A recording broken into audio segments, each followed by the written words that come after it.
All right.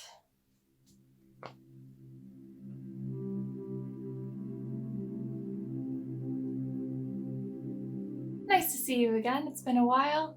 I've been pregnant. There's that. Over these last few months, I have been on a pretty tumultuous journey with my health and with this pregnancy. But today I wanted to share some reflections I had over these last few months where I've had to unpack and unlearn a lot of assumptions I had about womanhood and the archetypes of maiden and mother. As a pagan person and a cisgender woman, I've been kind of preoccupied by this, not just over these last few months while I've been pregnant, but for a lot of my life. So I just kind of wanted to share where I'm at and share my story thus far, and hopefully you gain something from it too. So I never expected to make the transition from maiden to mother in my 20s. I was born when my mom was 40, and so I kind of pictured the same thing for myself of maybe around 30 having my first, and then using that subsequent decade to have, any other children I may want. In the modern world, it's a lot easier to plan for parenthood and things like that, right? So I guess I sort of assumed that that's just how it would be. But of course, the forces of nature and fate are always at work. And if you have any strong Virgo placements like I do, you have to constantly learn the lesson that your plans don't always really matter, and that you might be thrown a curveball. So like for everyone else this year, 2020 threw me a curveball, a couple of them, and the biggest one has been this. My period was only a day or two late, which was not atypical for me, but my intuition when I was checking out at the supermarket demanded that I ask for a pregnancy test that was behind the counter. I was buying donuts and coffee with my husband. He looked a little puzzled when the pregnancy test was checked, but didn't say anything. I didn't believe I was pregnant. By the time we returned home and had made that first pot of coffee, I had already forgotten that I had even bought the test. It was 4th of July and the barbecue was already getting hot, and my nephews were over with Nerf guns and sparklers, and I just treated the day as any other normal 4th of July day, I guess. Until about 3 o'clock when I went to use the restroom. I remembered that the test was in my purse, so I went ahead and snatched it. I was intoxicated. I had had quite a few beers by that time. I was a little high. So I was just kind of, grooving to the good day, and didn't really expect much from this test. I'd taken many pregnancy tests before. Not whenever my period was late, but often when my period was like really late. And they'd always come back negative. So I was kind of used to that, reassurance of like, yeah, I just have a weird cycle. But it came back positive this time. I compared the clear cross symbol to the pamphlet, the instruction booklet, like again and again, going back and forth, making sure I was reading this correctly. I was shocked. I sat down on the bathroom floor, just staring at this, blue crosshairs in the eye, and minutes and moments went by. And as they did, I realized that in my fear and in my shock, and as all these things are going through my head, I was actually smiling. That wasn't the reaction I expected of myself. I assumed, because of the circumstances of not only 2020, but my own life, that abortion would just be the logical conclusion I would come to very quickly if I were ever to become pregnant before I had planned to. It was the middle of a pandemic with a very failed government. If you're here in the US, you know all about that. My husband and I were broke from just moving countries for the 3rd time in like 8-9 months. We had just put an offer in on a house that was less than 600 square feet, like a little cottage, which was barely enough room for the 2 of us, let alone a child.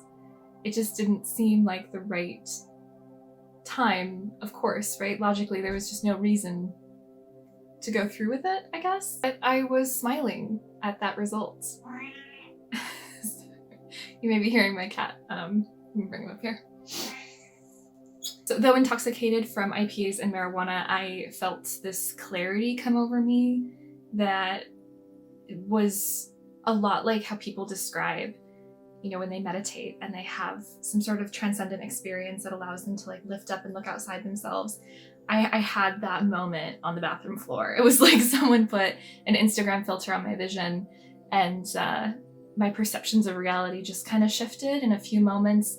My priorities changed, my values changed, I changed. And it was weird because, I'm sitting there and like, the feeling of marijuana and alcohol that was like a moment ago, totally fun. I just wanted to repel it. I just wanted to I don't know, go for a run. There was this really seductive call to despair, because of the unknowns and the fear, of course, to give into that. But it was surprisingly easy for myself to just say, no, not gonna listen to that seductive call to fear of the unknown. I ignored it and I gained a determination I've never felt before in my life. I probably spent 10 minutes in that bathroom, and I went in one version of myself and I came out another. And I've been thinking about that day a lot over the last few months. I was smiling in spite of all that fear because I wanted this. I've always wanted this. I was going to make pregnancy a deeply spiritual experience. I was going to have an altar dedicated to safe delivery with Nephthys, Isis, and Hathor there. I was going to do rituals with Arianrhod and Lima after birth to ensure good fate. I had kitchen magic recipes. I had a journal that I had started mantras and meditations in. I was going to do all kinds of interesting lunar rituals. I had this plan. I was going to be this ultimate expression of my pagan path to go through a pregnancy and birth experience.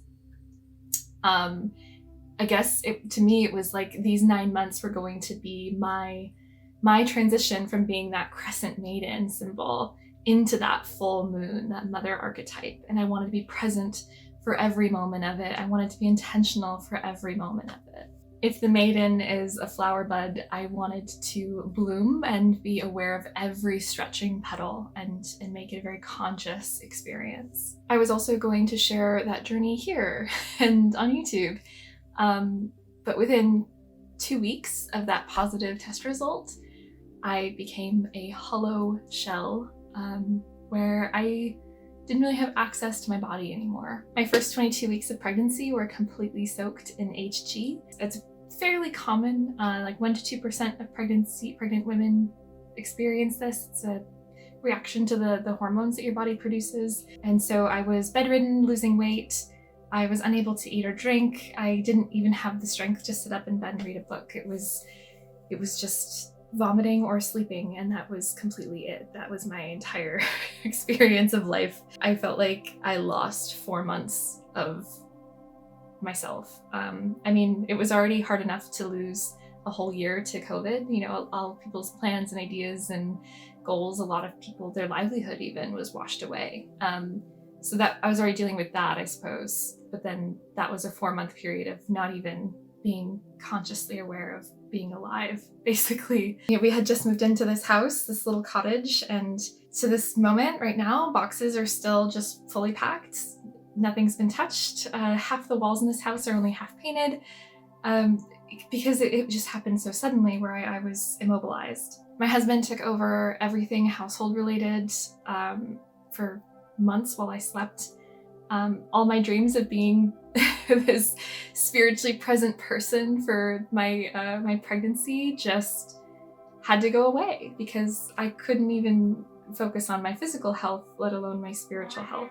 I wanted to actively engage in this circle of life and death, and I thought I was on the life portion, right, about to give life to something. But instead, I had more of a death experience, and that caused me to kind of rethink what I thought becoming the mother archetype actually is. But over the last 2 months, I have found myself again. Out of nowhere, I stopped vomiting, which was great.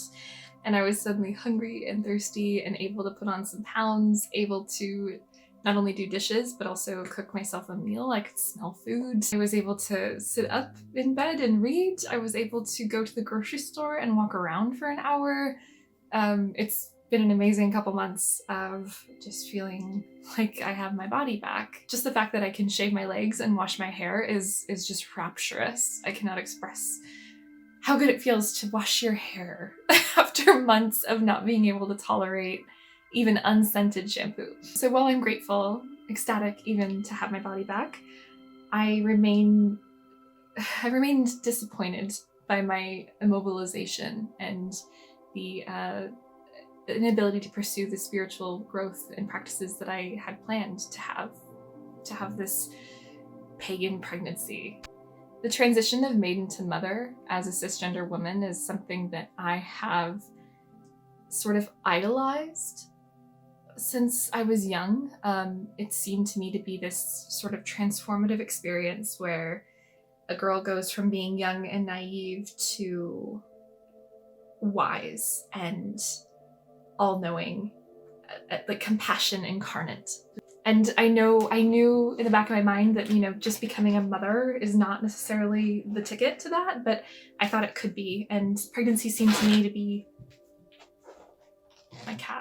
Pregnancy seemed to me to be just as much about the growth of the person who was pregnant as it was about growing the actual child. And I thought that the archetypal framework of Maiden, Mother, Crone was sort of a good example of what that would look like. But what I've learned over these last few months in my experience of being dead is that the transition from maiden to mother isn't reliant on that biological dimension. I spent so long fantasizing about what the experience of pregnancy would be that I neglected to consider the other ways in which a person can be pregnant with ideas or creative projects, new passions, philosophy. There's so many ways that a person can sort of incubate and then birth something that is theirs and their own. It could be a business, it could be a book that they wrote, it could be a new blog, it could be making a garden. There's so many ways to give birth. And pregnancy, physical, biological pregnancy, is just not part of every person's story. And if it was part of someone's story, if it's part of your story, like it's part of my story, it doesn't mean that that pregnancy itself is going to actually be the catalyst for the metamorphosis that you might be looking for or hoping for. So yeah, I feel like I missed out on months of spiritual exploration because my body was incapacitated, and it had to accommodate this little growing person. But my experience of death was a good one. I was forced to challenge my own assumptions. I was forced to consider other ways in which I have become a mother before, and I want to become a mother archetype in the future. It's sort of that 12th house prison energy, where you really have to look at what needs to be liberated. And I think I was carrying a lot of outdated assumptions about womanhood and motherhood that were affecting my experience of being pregnant, my personal experience, which was much more death-like. In my bedridden state, I was forced to consider the sheer vastness of human experiences, and the ways that they can be sorted into archetypes like Maiden, Mother, or Crone is great, but it's not just those, and it's not limited to those. So even physical, biological pregnancy is not always going to be sorted into the motherhood category. So what I've learned in this death experience is that I have transitioned from maiden to mother many times, and I will transition many more. I became a mother when I found my own voice in my sexuality. I became a mother when I really found my foothold in my career. I became a mother when I made big choices, like taking on a home. In 2021, I will continue this metamorphosis gradually in different areas of my life. And I am excited to see what that looks like. And I'm excited to hang on to my maidenhood in other areas of my life where I am very happily haven't figured things out yet. And I'm still experimenting and playing and being naive. I no longer feel this pressure to be complete by the time my daughter is born. I think that's what I thought I had to do.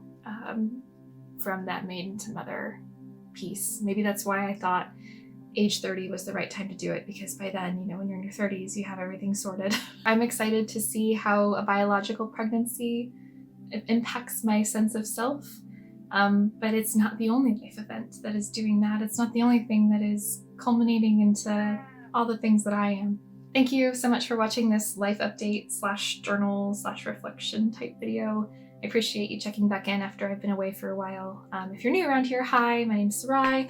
I make content about eco-paganism and deity connection, astrology, things like that.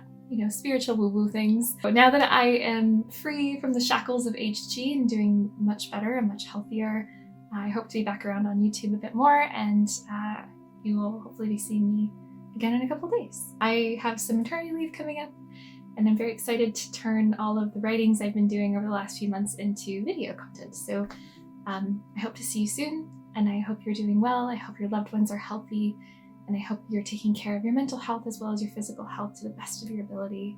And yeah, here's to the end of 2020. It's been a weird year. See you next year.